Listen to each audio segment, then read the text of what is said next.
How to exit safe mode on PS4.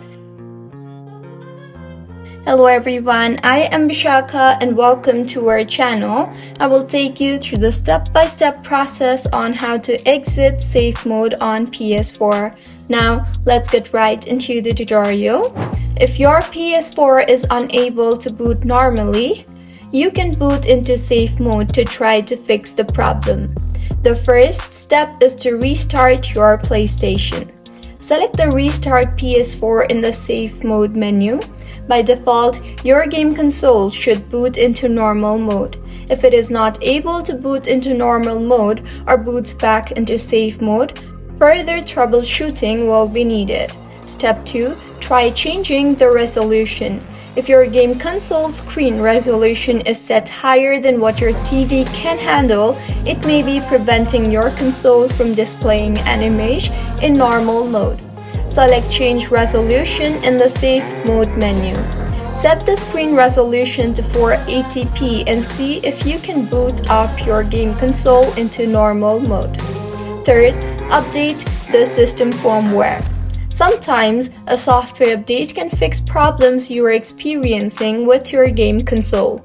Select the Update System Software option on the Safe Mode menu and follow the instructions to download and install the latest firmware updates.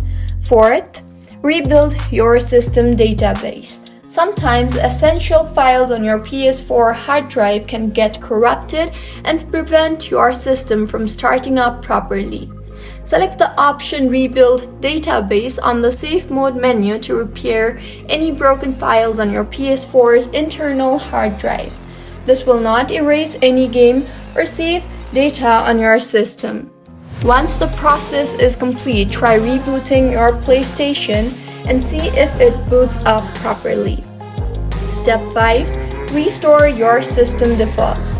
Restoring the system defaults will install the system firmware and return all settings back to their default factory settings without erasing any data on your PS4, so you will not lose any games or saved data.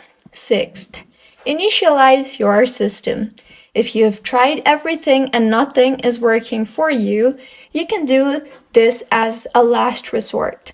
Initializing your system will erase all the data on your game console and reinstall the system software. This will erase all data including the game and save data on your system. To do this, select Initialize PS4 or the Reinstall System Software in the Safe Mode menu. Wait for it to finish reinstalling your system software and then see if it is able to boot up normally. Seventh and the last, send your PlayStation for a repair. If your PS4 is still not able to boot up properly after initializing the system, you will need to contact PlayStation customer service and tell them your system is not working. Most likely, they will have you try some troubleshooting steps. If none of that is able to get your game console working, they will have to send it in for a repair. So this is how you can exit safe mode on PS4. If you find this tutorial helpful, please make sure to like the video and do subscribe to our channel for more contents like this. Thank you for staying with us until the end.